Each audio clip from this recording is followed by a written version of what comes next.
네, 오늘은 강의 세 번째 시간이 되겠습니다. 강의 듣기 전에 앞에 올려놓았던 영상 보았나요? 그 영상 보면 우리가 배웠던 원자 모형 변천을 대략적으로 잘 표현해냈기 때문에 여러분들이 그 영상을 보면서 앞 시간에 했던 내용들을 다 정리했을 거란 생각이 듭니다.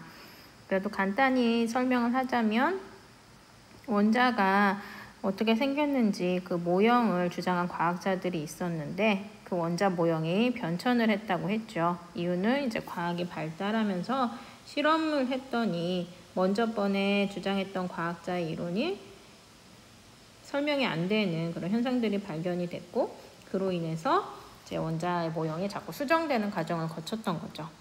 그래서 처음으로 이제 물질은 더 이상 쪼개지지 않는 원자로 이루어져 있다 하면서 공 모형을 발표했던 과학자 이름이 누구였어요?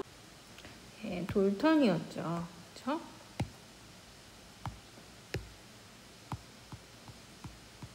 그래서 공 모형이었는데 어떤 실험이 진행되므로 음극선 실험. 뭐가 발견이 됐다?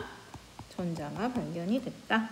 그래서 이제 원자가 더 이상 쪼개지지 않는 게 아니라 원자를 구성하는 입자가 발견이 된 거죠. 그 중에 이제 첫 번째로 전자가 발견이 됐고 이 전자는 마이너스를 띈다. 정기적으로 이 사실을 알게 됐죠. 이것과 연관된 과학자의 이름은 톰슨이었고 푸딩 모형이 발표가 되죠. 그러다가 또 실험을 하게 되죠. 무슨 실험?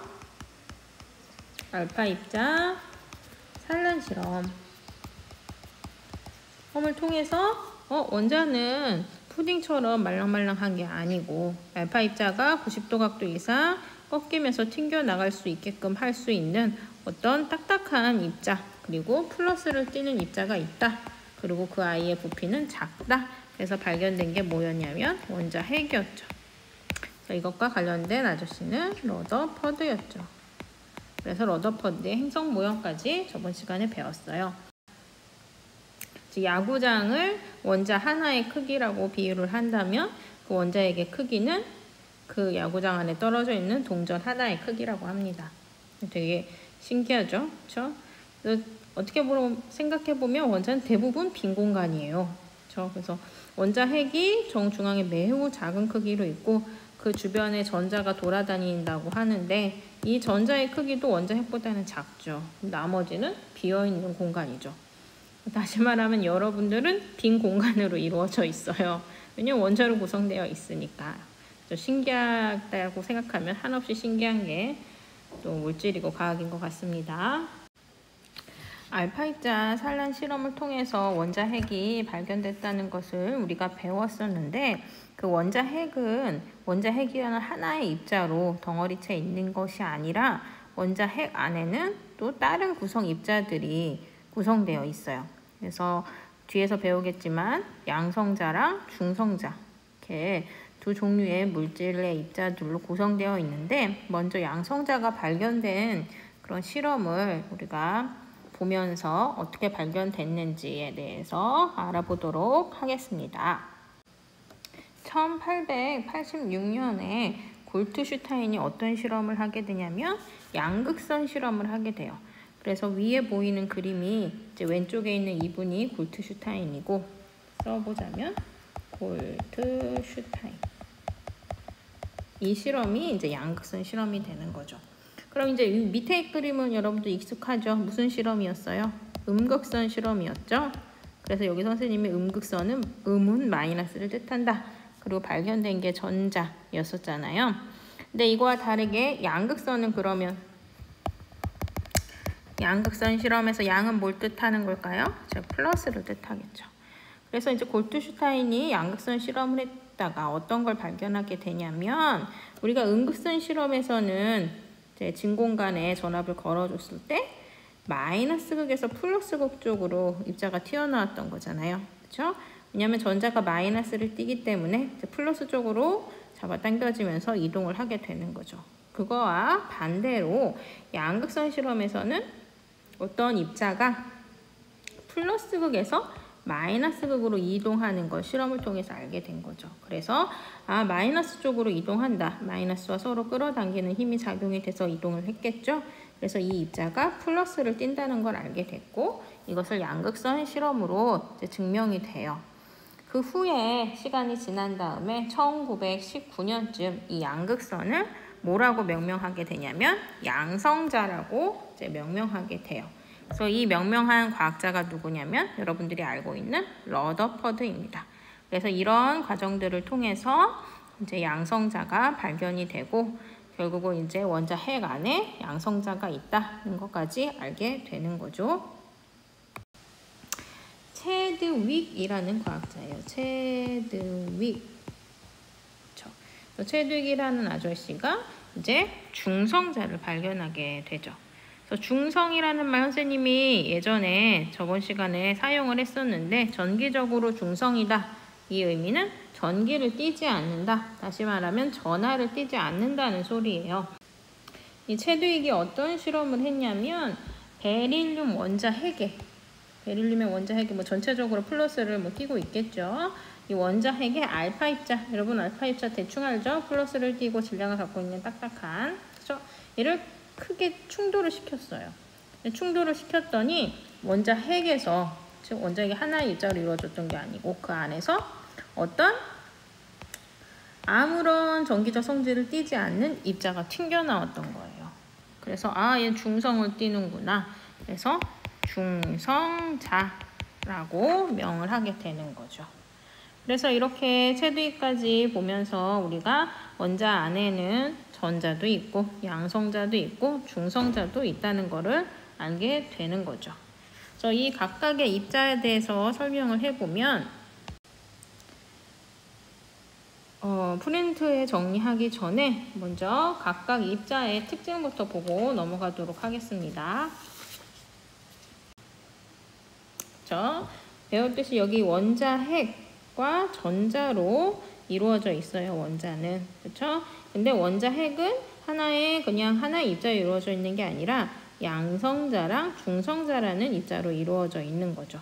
그렇죠? 그리고 이 원자 핵 주변을 전자가 돌아다니고 있는데 이 입자들의 먼저 질량을 상대적으로 보시면 이게 지금 위첨자여야 되는데 PPT가 좀 오류가 생겼네요. 이게 10에 마이너스 24승, 여기도 마이너스 24승, 마이너스 28승이에요. 있나요? 그럼 보시면 양성자랑 중성자는 질량이 어때요? 거의 똑같죠? 10에 마이너스 24승이 뭐예요? 0.000000000 이렇게 엄청 작은 질량을 갖고 있는데 어쨌거나 양성자랑 중성자는 거의 같다고 볼 수가 있어요. 그거에 비해서 전자는 어때요? 질량이 10에 몇 승이에요? 마이너스 28승이죠? 그렇죠? 그러면 양성자랑 중성자에 비해서 전자는 질량이 많이 작은 편이다 라는 것들을 여러분들이 보실 수 있을 거예요.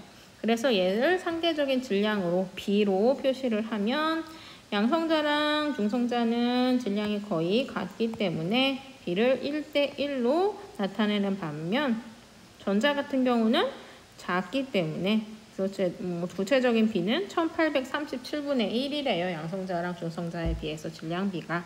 근데 뭐 이런 구체적인 숫자까지 여러분들이 외우실 필요는 없고 전자의 질량은 양성자와 중성자에 비해서 많이 작구나. 그 정도로 이해하시면 돼요. 그 다음에 전하량을 비교를 해보면 전하량이라는 건 전하는 전기적 성질을 띠는 특징을 의미하고 량은 그거의 양을 의미하는 거예요. 그래서 여기도 이제 위첨자, 미첨자가 좀 오류가 났는데 10에 마이너스 19승이에요. 그럼 양성자 하나가 갖는 전하량, 그렇죠? 그 다음에 전자 하나가 갖는 전하량이 절대값으로 보면 어때요? 1.602 곱하기 10의 마이너스 19승으로 똑같죠. 대신 뭐만 달라요? 부호만 달라요. 그래서 양성자 하나가 갖는 플러스 전하량과 전자 하나가 갖는 마이너스 전하량은 절대값이 같고 부호만 다르기 때문에 상대적인 전하비가 플러스 1, 마이너스 1이 되는 거고 중성자 같은 경우는 전기를 띠지 않죠. 그러니까 전하량이 없죠. 그래서 0이 되는 것입니다. 지금까지 한 것들을 프린트에다가 정리를 해보면 4번의 양성자의 발견부터 볼게요. 양극선을 발견한 과학자가 누구였을까요? 네, 골트, 슈, 골트슈타인. 그래서 이 아저씨가 진공 방전관에 소량의 수소 기체를 넣고 방전을 시킬 때 어떤 극에서 어떤 극으로 이동하는 입자의 흐름을 발견을 했어요? 저 플러스 극에서 마이너스 극으로 이동하는 입자의 흐름을 발견하면서 플러스를 띠는 그런 선을 발견을 했던 거죠. 양극선을. 그렇죠? 그래서 그 뒤에 이 양극선을 양성자라고 판명한 과학자는 누구였어요? 러더퍼드가 되겠습니다. 그리고 마지막으로 발견된 게 이제 중성자인데 이 중성자랑 관련돼 있던 과학자는 체드윅이었죠. 그래서 아까 설명드렸듯이 베릴륨 원자핵에 알파 입자를 충돌했을 때 전기를 띠지 않는 전하를 띠지 않는 입자가 방충되는 것을 발견했고 이것이 원자핵 속에 중성자가 있다라고 정리하는 계기가 되는 거죠. 그러면 이제 교과서에 있는 확인 1번을 풀어보시면 원자를 구성하는 입자가 발견된 순서를 써보라고 하네요. 처음에 누가 발견이 됐어요? 전자가 발견이 됐죠? 그 다음에 누가 발견이 됐을까요? 그렇죠. 양성자가 발견이 되죠. 그리고 마지막으로 중성자가 발견이 되죠. 그래서 원자의 대체적인 구조는 밝혀졌어요. 근데 이 뒤에 우리가 또 현대 원자 모형을 배우면서 또 이 전자의 움직임에 대해서 더 깊게 들어가긴 할 텐데 그 전에 좀 다른 개념들을 배우고 넘어가도록 합시다.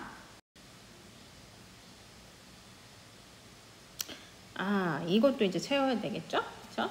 이건 아까 PPT에 있었는데 어쨌거나 프린트도 여러분들이 채워야 나중에 공부하기 쉬우니까 일단 원자를 구성하는 입자의 성질에서 구성 입자가 원자핵과 전자로 이루어져 있는데 원자핵은 양성자와 중성자로 이루어져 있다. 그렇죠? 그래서 이제 질량의 상대적인 질량비는 1대1 대 몇이었어요? 1837분의 1이었고 저 전하량은 양성자는 플러스 1, 중성자는 0, 전자는 마이너스 1이었죠. 여기 표가 있죠. 표를 보면서 우리가 원자 번호나 그 다음에 질량수에 대한 개념을 좀 알아보도록 하겠습니다. 여기 지금 수소, 탄소, 질소, 산소, 철이 있는데 원자 번호가 다 이렇게 부여되어 있어요. 이 원자 번호는 주기율표에서 보시면 그때도 봤지만 주기율표에 숫자가 있다고 했죠. 그 숫자에 1, 3, 4 이런 게 원자 번호예요. 그 원자 번호가 의미하는 게 뭘까? 이 표를 보시면 지금 수소의 양성자수, 중성자수, 전자수가 써 있는데 이 원자 번호가 의미하는 건 뭐냐면 양성자수를 의미해요. 양성자수. 다시 말하면 수소는 양성자가 몇 개예요? 하나 있다는 소리예요. 그럼 질소는 양성자가 7개 있다는 소리고 철은 양성자가 26개 있다는 소리예요. 그러면 이 주기율표는 어떤 규칙으로 일단 배열을 했어요? 보시면 1, 2, 3, 4, 5, 6, 7, 8, 9, 10, 11, 12, 13, 14 이렇게 돼 있죠? 원자 번호가 하나씩 커지는 순서대로 배열이 돼 있어요. 그래서 주기율표는 양성자수가 차례대로 양성자수가 늘어나는 차례대로 원소들이 배열되어 있는 것이랍니다. 그렇죠?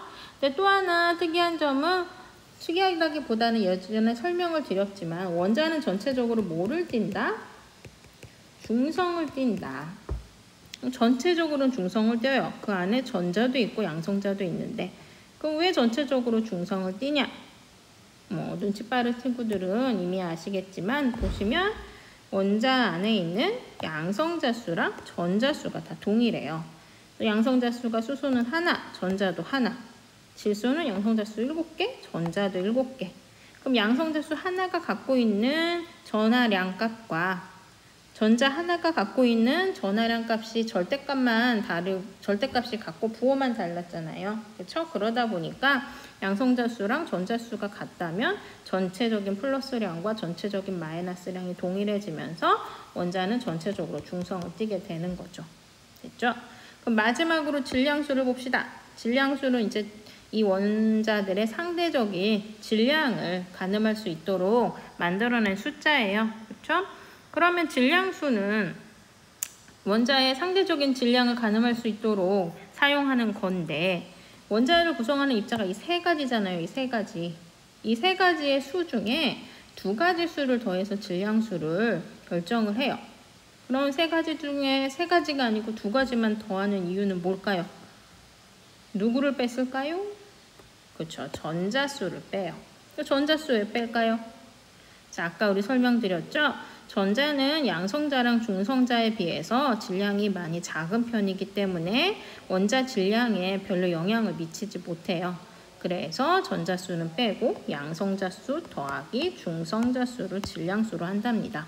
그래서 수소는 양성자수 하나, 중성자수 0이니까 1 더하기 0 하면 1이 된 거고 탄소는 양성자수 6개, 그 다음 중성자수 6개 하니까 6 더하기 6 해서 12가 된 거고 그 다음에 철은 양성자수 26개, 중성자수 30개 해서 더하면 56개가 된 거죠. 그래서 이해가 가시나요? 네. 그렇다면 지금까지 배운 걸 바탕으로 프린트를 한번 채워보도록 하겠습니다. 프린트 피시고요. 먼저 원자가 정기적으로 중성을 띠는 이유는 뭐였어요? 원자를 구성하는 양성자수와 전자수가 같기 때문이죠.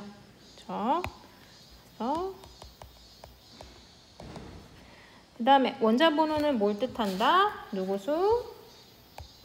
양성자수. 그런데 중성 원자인 경우는 양성자수랑 무슨 수가 같아요? 전자수가 같죠? 그래서 그렇게 여러분들이 이해하고 계시면 되고 그 다음에 질량수는 뭐 더하기 뭐였어요? 누구수를 빼라? 전자수를 빼고 양성자수에다가 중성자수를 더해라. 그럼 질량수가 된다. 예, 방금 배웠던 개념이죠. 그러면 이제 확인 2번 문제를 한번 풀어볼게요. 교과서 58페이지에 있는 문제랍니다. 그럼 먼저 원자 번호랑 질량수를 써보래요. 그럼 먼저 원자 번호 쉽죠. 원자 번호 누구 쓰면 돼요? 그쵸, 양성자수 쓰면 되죠.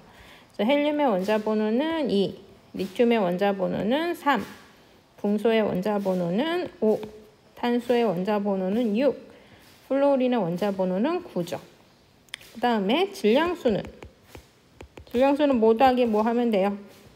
양성자수 더하기 중성자수니까 위에 거에다 아래 거 더하면 되죠. 그래서 헬륨은 2 더하기 2니까 4, 리튬은 3 더하기 4, 7, 붕소는 5 더하기 6, 11, 탄소는 6 더하기 6, 12, 플로린은 10 더하기 9 하니까 19가 되겠죠. 그럼 이제 이온에 대해서 설명을 해볼게요. 이온에는 여러분들이 많이 들어서 알겠지만 양이온과 음이온이 있어요. 그래서 이온 상태에서는 전자가 이동을 하게 되는데 우리가 아까 원자는 전체적으로 중성을 띈다 그랬죠. 그래서 양성자수랑 전자수가 동일하다고 했는데 이게 이온 상태가 되면서 전자수의 변화가 생기게 돼요.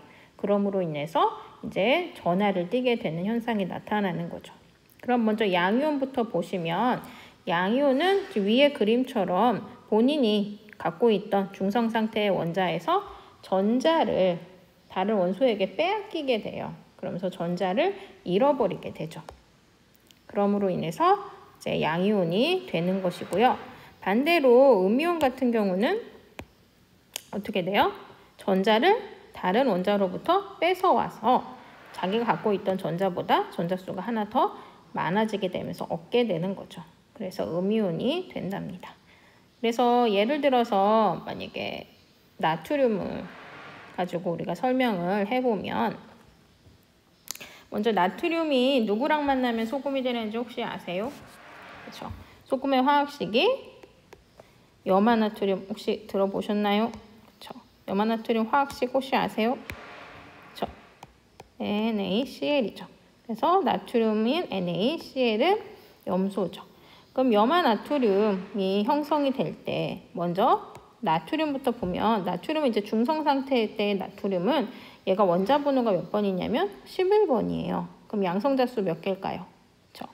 양성자수가 11개고 전자수는 중성 상태일 때 11개가 되겠죠. 그럼 염소 같은 경우는 원자 번호 17번이에요. 그럼 양성자수 17개, 전자수 17개가 되는 거예요. 근데 무슨 일이 일어나냐면 원소들마다 각각 성질이 있어요. 우리 뒤에 주기율표 가서 배울 건데 그 화학적 성질 중에 가장 중요한 성질이 뭐냐면 전자를 잘 끌어당기는 원소냐 아니면 끌어당기는 힘이 약한 원소냐, 이게 가장 중요한 화학적 특징이에요. 그러니까 여러분들도 이제 성질이 우리한테는 뭐 성격이라고 할 수 있겠죠. 인간들에 비유를 해보자면 성격이 외향적인 친구들도 있고 성격이 내향적인 친구들도 있고 뭐 정적인 걸 좋아하는 친구가 있고 동적인 걸 좋아하는 친구가 있는 것처럼 원소들도 원소들마다 다 성질이 달라요.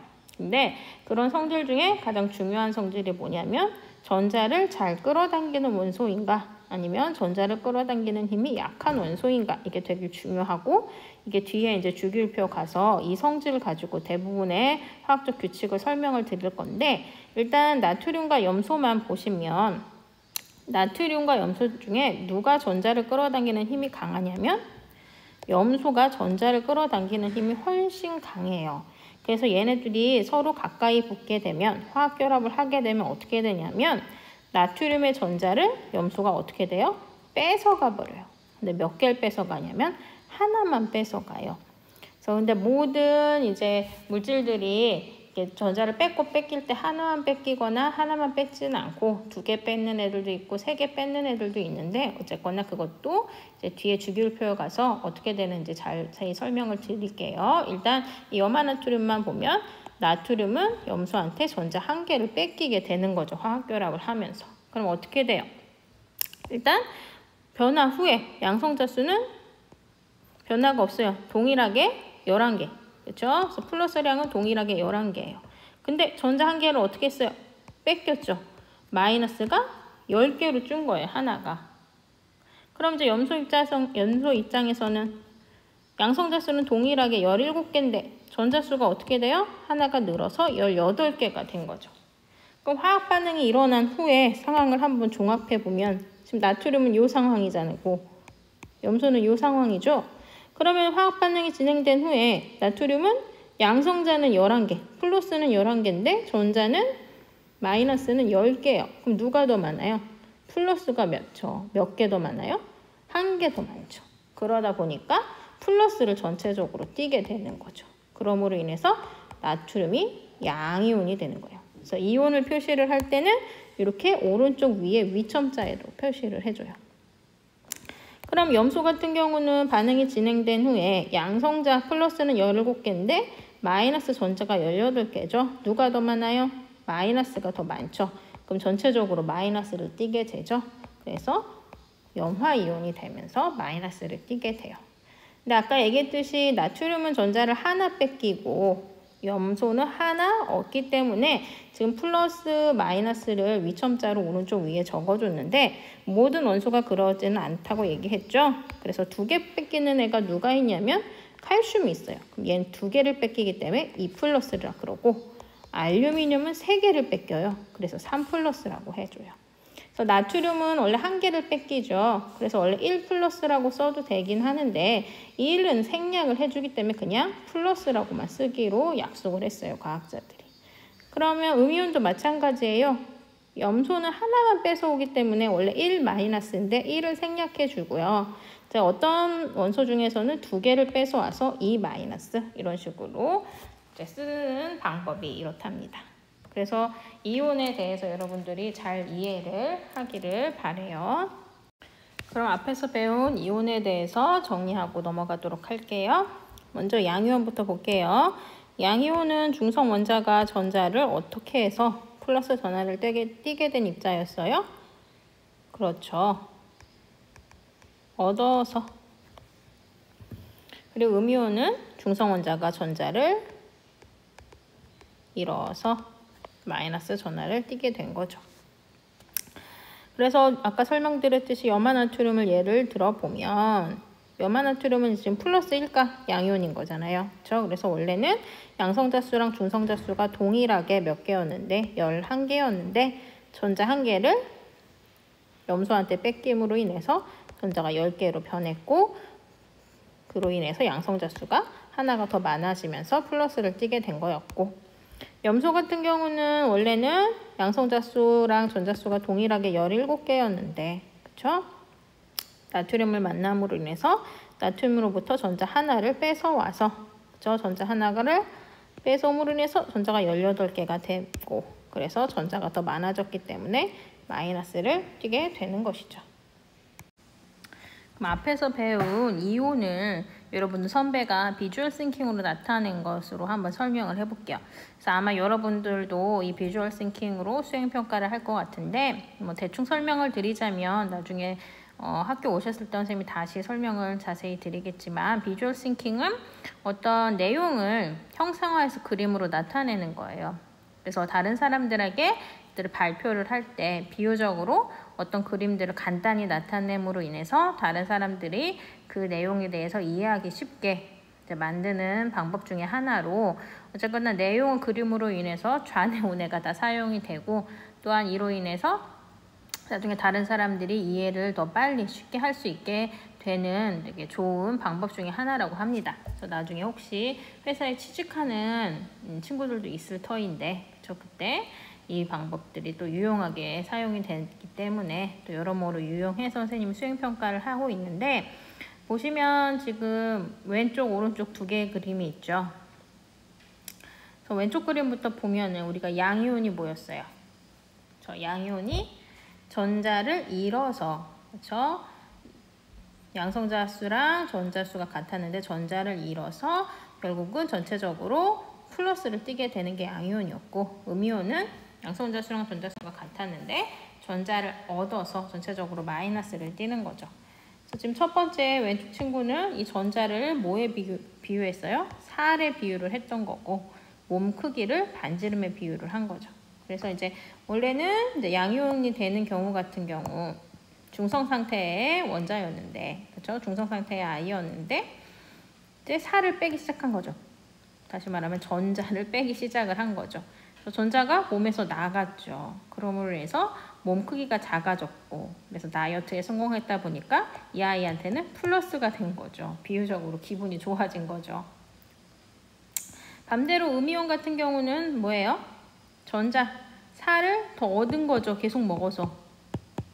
그러다 보니까 어떻게 됐어요? 몸집이 더 커지고 기분도 마이너스가 됐죠. 되게 잘 비유해서 나타내줬죠. 그쵸? 그리고 또 나중에 배우겠지만 양이온 같은 경우는 전자를 잃음으로 인해서 실제로 그 원자의 반지름이 이온이 됐을 때 줄어들어요. 이건 나중에 주기율표에서 나오겠지만. 그리고 반대로 음이온 같은 경우는 전자를 얻음으로 인해서 그 원자의 반지름이 더 늘어나요. 음이온이 됐을 때 중성 상태일 때보단 더 늘어나요. 그 두 가지까지 다 표현이 된 그림이에요. 엄청 잘 그렸다고 선생님 생각을 하고, 이제 두 번째 친구 같은 경우는 전자를 뭐에다 비유한 거예요? 걱정거리에 비유를 한 거죠. 그래서 중성 상태에 있다가 양이온이 되는 경우는 뭐예요? 전자를 잃어버리는 거죠. 그래서 걱정거리를 날려보냈더니 어떻게 돼요? 걱정거리를 날려보내면 기뻐지죠. 그렇죠? 그래서 해피해지면서 플러스가 된 거고, 반대로 음이온이 되는 경우는 어떻게 해요? 전자를 얻어와야 되는데 이 아이는 걱정거리를 다 들고 온 거죠. 그러다 보니까 전체적으로 마이너스, 기분이 다운된 거죠. 되게 잘 비유를 해서 표현을 해줬고, 여러분들도 아마 이렇게 해서 밑에 이거에 대한 설명을 쓰고 제출하는 게 수행평가가 될 것 같습니다. 그럼 지금부터 무엇을 배울 거냐면 원소기호 표시법을 배울 거예요. 그래서 원소기호가 표시된 방법을 먼저 배우고, 그로 인해서 표시법으로 되어 있는 원소기호를 여러분들이 해석할 줄 알면 되는 거죠. 그럼 지금 여러분들 보시면은 X자리, 그 다음에 A자리, Z자리에 원소기호를 표시를 하는데, 뭐 예를 들어서 수소면 X자리에 H, 그 다음에 뭐 G자리에 1, 그 다음에 A자리에 2, 뭐 이렇게 쓸 수 있다는 거죠. 뭐 탄소면 X자리에 C, 그 다음에 G자리에 6, 그 다음에 A자리에 12 이렇게 쓸 수 있다는 거죠. 그러면 이런 것들이 써 있을 때 여러분들이 이거를 해석할 줄 알아야 된다는 거예요. 그래서 뭐 어렵지 않으니까 먼저 X자리에는 뭐를 쓰면 되냐면 원소 기호를 쓰시면 돼요. 원소 기호라 하면 수소는 H, 뭐 탄소는 C, 질소는 N 이런 게 원소 기호인 거죠. 그 다음에 Z, Z 자리에는 뭐를 쓰시면 되냐면 원자 번호를 쓰시면 돼요. 원자 번호는 근데 뭐랑 같았어요? 양성자수랑 같았죠. 그렇게 여러분들 해석하시면 되고 A 자리에는 뭐를 쓰시냐면 질량수를 쓰시면 돼요. 그럼 질량수는 뭐 더하기 뭐였어요? 그쵸? 양성자수 더하기 중성자수였죠. 그래서 해석을 해보시면 지금 왼쪽에 있는 수소는 원소기호가 H인 거고 이 아이의 원자 번호는 1번인 거고 질량수가 2라는 거죠. 그러면 수소는 결국 질량수가 2라는 거는 뭐예요? 양성자 하나, 그 다음에 중성자 하나로 이루어진 수소인 거죠. 옆에 탄소는 원소기호는 C, 그쵸? 그 다음에 6이 뭐예요? 양성자수인 원자 번호겠죠? 그럼 이제 12, 얘 질량수잖아요. 그럼 이 탄소의 중성자수는 6개가 되겠죠. 왜냐면 이 질량수가 양성자수 더하기 중성자수인데 양성자수가 6개니까 12가 되려면 중성자수도 6개가 돼야 되겠죠. 어렵지 않죠? 그럼 지금 오른쪽에 그림이 하나 있는데 되게 잘 그렸죠. 여러분 선배가 그린 거예요. 그래서 비주얼 싱킹으로 이제 여러분들도 아마 수행평가로 나타낼 것 같은데 보시면 지금 이 감자같이 생긴 아이가 이제 입사시험을 회사에 치르러 가는 거예요. 그래서 뭐를 달고 있어요?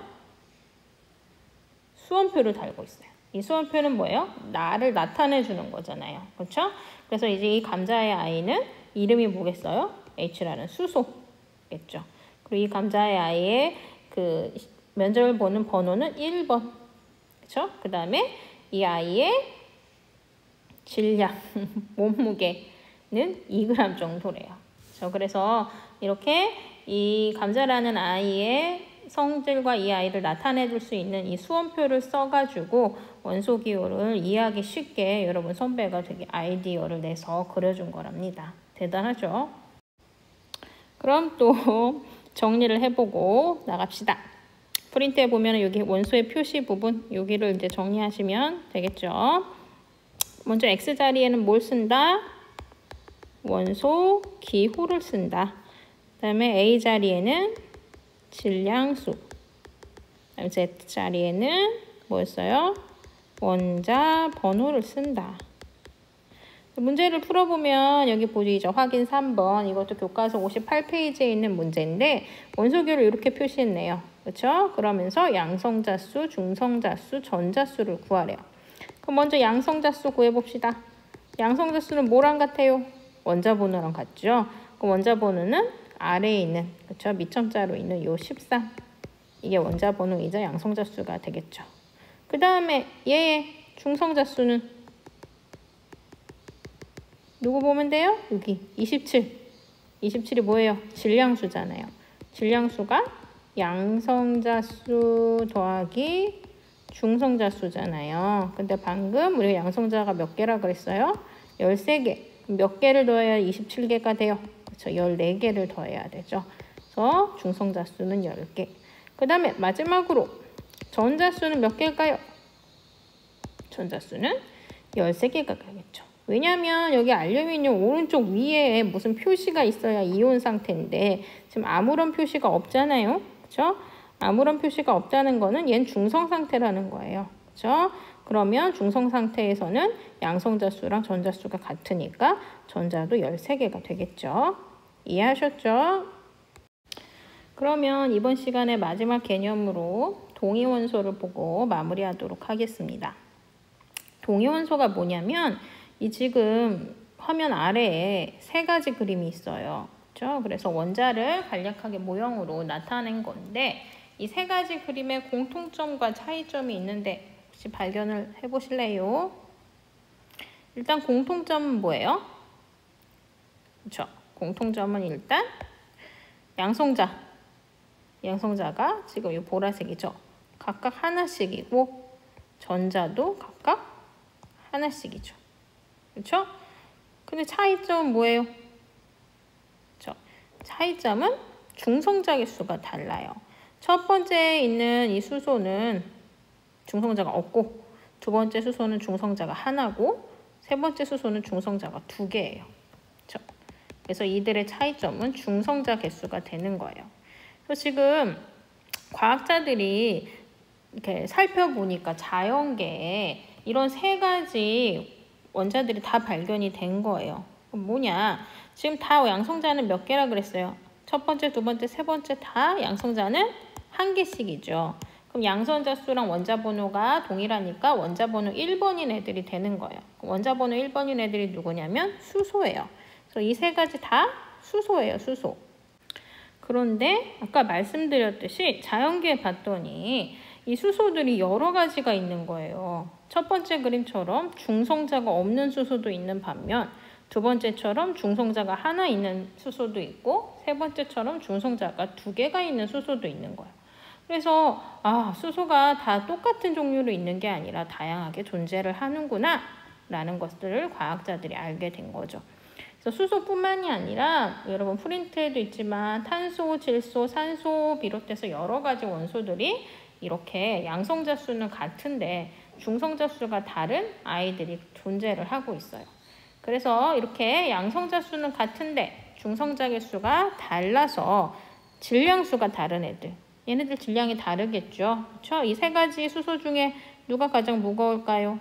삼중수소가 가장 무겁겠죠. 그리고 가장 가벼운 건 제일 첫 번째 그림인 수소겠죠. 그래서 이렇게 양성자 수는 같은데 중성자 수가 달라서 질량수가 다른 아이들을 뭐라 그러냐면 동위 원소들이라 그래요. 그럼 이 동위 원소들의 특징을 봅시다. 이 동위 원소들의 화학적 성질은 같아요. 화학적 성질을 결정하는 요인이 뭐냐면 선생님이 앞에서 뭐라 그랬냐면 그 소금 얘기할 때 염화나트륨 얘기할 때 얘네들의 각각의 원소들의 성질 중에 가장 중요한 게 전자를 잘 끌어당기냐 못 끌어당기냐 이런 성질이다 이렇게 얘기를 했었잖아요. 그렇죠? 그래서 이 성질에 원소들의 화학적 성질에 가장 크게 관여하는 건 뭐냐면 이 양성자 플러스 전자 마이너스 이런 전기적인 양이 되게 큰 영향을 줘요. 성질에, 화학적 성질에.